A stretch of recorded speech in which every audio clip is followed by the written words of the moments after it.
Hello and welcome to Think Watercolour. For today's demonstration, I'm going to paint a quick sketch based on this reference photo that I took on a recent family walk. What attracted me about this scene was the natural complementaries of the blue sky and the yellow winter field, and also the blue of the sky is reflected in the puddle in the foreground to make a complementary focal point. And finally, the foreground tree and hedgerow create a natural frame for the composition. I'm working flat on a sheet of Saunders Waterford 300-gram rough paper, and I'm painting wet on dry. And I'm using cerulean blue for the sky, and as I paint the wash, I'm going to add clean water towards the horizon. Just adding a touch more pigment to the top of the sky. I want it to dry darker. This will dry much lighter, but it'll still retain a nice blue colour. For the field, I'm using Naples yellow with a touch of sepia. Again, this will dry much lighter, and hopefully it will be a nice complementary to the blue once it's all dried.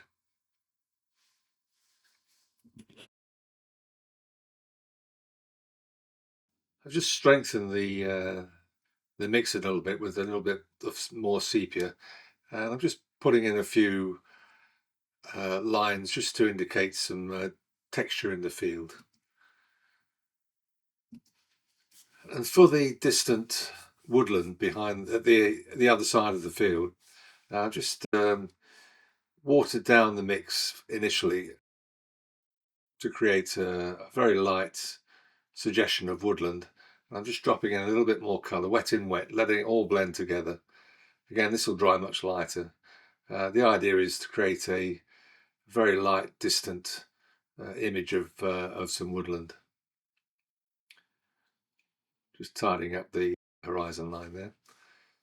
For the puddle, I'm using the same mix as the sky, just cerulean blue.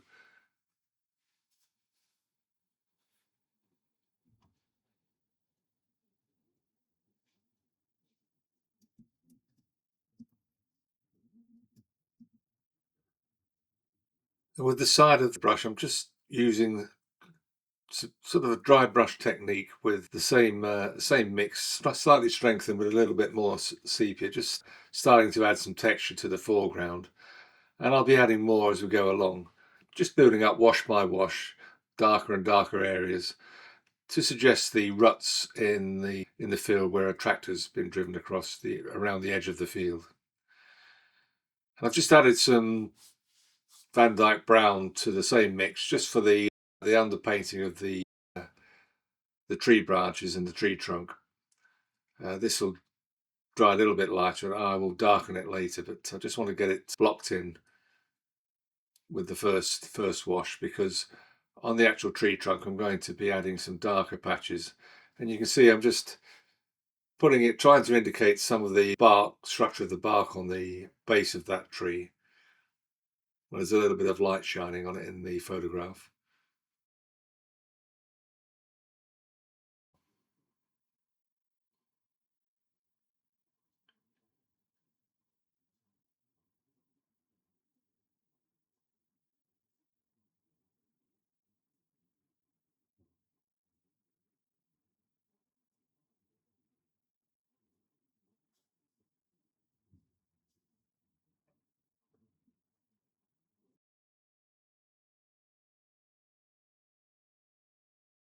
Now switch to a number one rigger, size 1 rigger,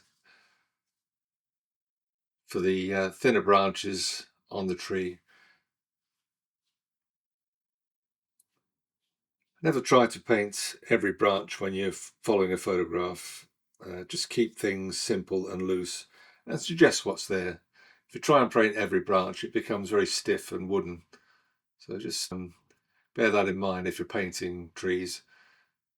Get the general feel of it looking at it, and then just paint it fairly loosely. And notice I'm holding the rigger quite high up the shaft of the brush, Just allows the springiness of the rigger to create these jagged joins in the branches.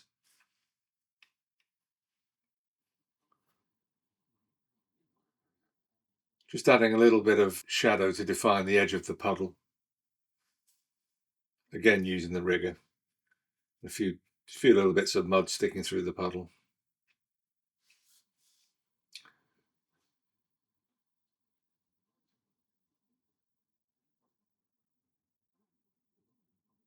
Again, using the side of the brush in a dry brush technique with that same Van Dyke brown mix, just to indicate some of these ruts in the side of the field, as I said earlier, where a tractor's been driven across.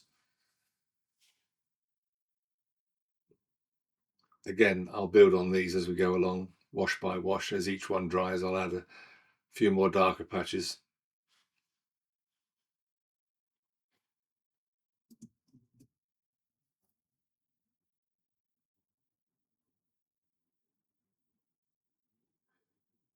Just darkening the tree trunk again, just another wash, just trying to create this pattern of the bark of the tree. Nothing too specific, just a suggestion of what's there. Once it dries, it'll look a little bit more realistic.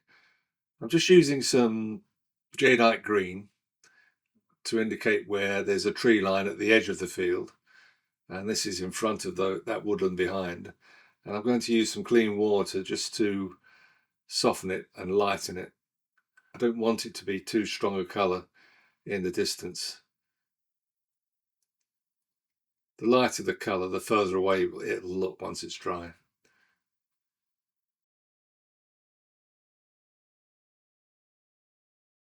Just tidying up the edge of the field there.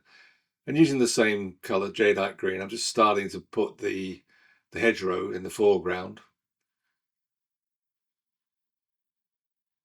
This is a nice strong green, and I'm using it because I want to suggest that the hedgerow is silhouetted against the background.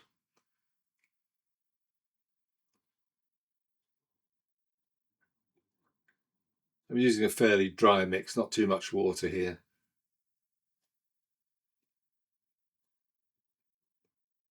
Just using a detail brush. These are really good for putting little bits of leaf in. I just added some Van Dyke brown to that mix just to vary the tonal values in the hedge.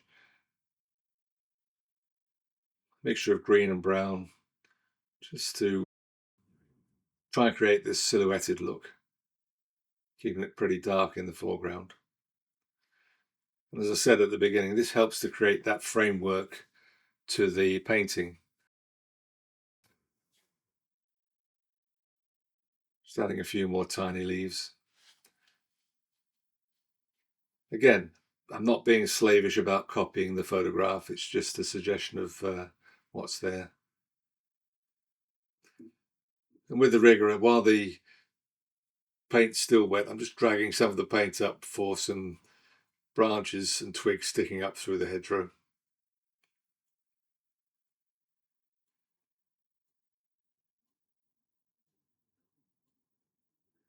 Just adding a little bit more paint to the mix, thicker mix there, and darkening the tree and some of the bark. Just add a little bit more strength to those shadow areas in the puddle.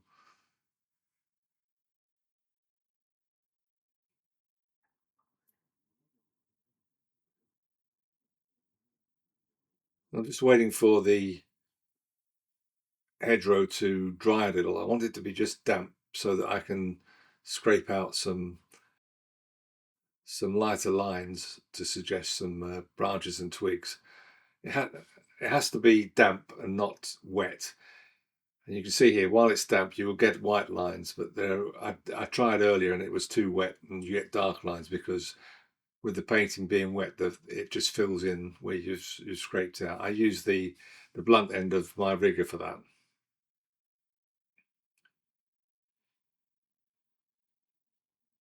Now the painting's dry, I'm fairly pleased with the way it's turned out. It's not too bad a representation of the photograph.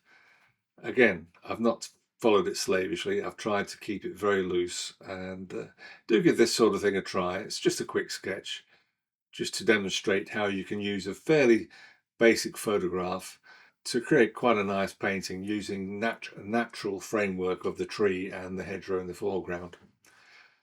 If you found this demonstration useful, do give it a like. It always helps with YouTube. And if you're not a subscriber, please subscribe and hit the notification bell for future videos. I try to post every week or 10 days or so. Sometimes the demonstrations are more detailed, where I try and teach a little bit more in terms of technique and how things work. But some, like this one, are just a quick sketch just to show how you can use a reference photograph to create a pleasing picture. Thanks again for watching.